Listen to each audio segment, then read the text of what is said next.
If you are waking up in a place that doesn't care about itself, you're not going to care about what you have to offer that place either.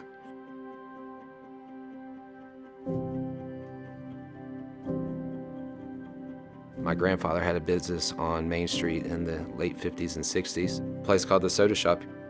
If you see any of the pictures of those businesses back then, they're full of people. But in the early 90s, things started to really decline.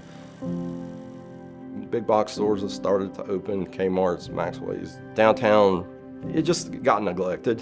The stores were closed, shuttered up. I was raised here, and it did not feel like home.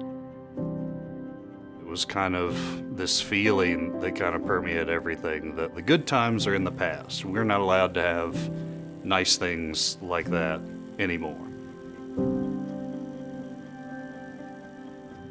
I ran for council in 2010. The campaign was bridging to a new generation. He was very instrumental as a council member. The heart's dead, we need to bring it back. And I'm so bullheaded, I refuse to give up.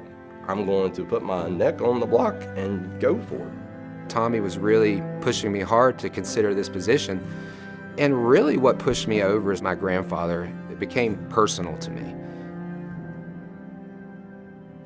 There was this large project. It was a 20-inch water line going right down the center of Main Street. And I was like, you know, while we're doing this, why don't we redo our Main Street? Brick sidewalks, the changing of the lighting. The board and the staff absolutely believed, and they were dragging everybody else with them.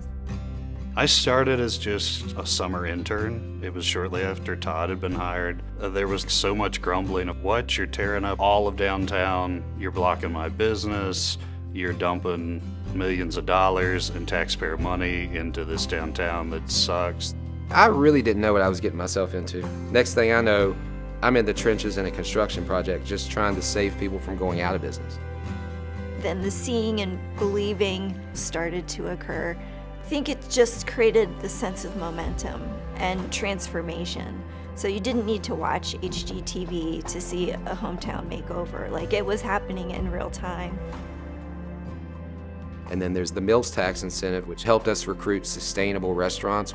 You pay the mills tax to the town of Wytheville, and we reimburse that on a 5-year period. They take that money and just put it right back into the business, and it helps them get on their feet.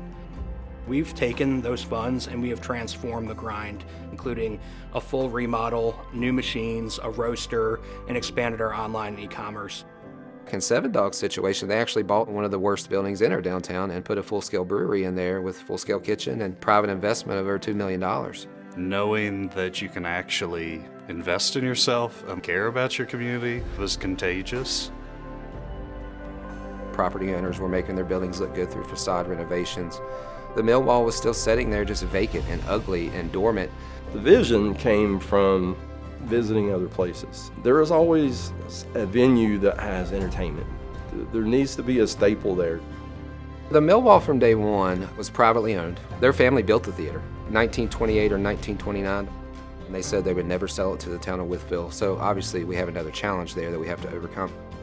We built a relationship and we assured them that what we were going to do was make it a historic theater again. It's worth its weight in gold in what it will do for our future. It's a thriving theater in our downtown, which brings a lot of foot traffic that supports other businesses. We keep doing these projects that look like this can never happen, like you guys will never get that done, and then we do. And then we prove somebody wrong. We can have nice things here. We're allowed to not just live in the past and build something new. We're actually seeing a lot of growth in the more rural parts of our state, and Wytheville is a great example of how to be the best hometown that you can be. We don't want to be a replication of something else. We want to create things that can only be had and seen and done right here in Wytheville.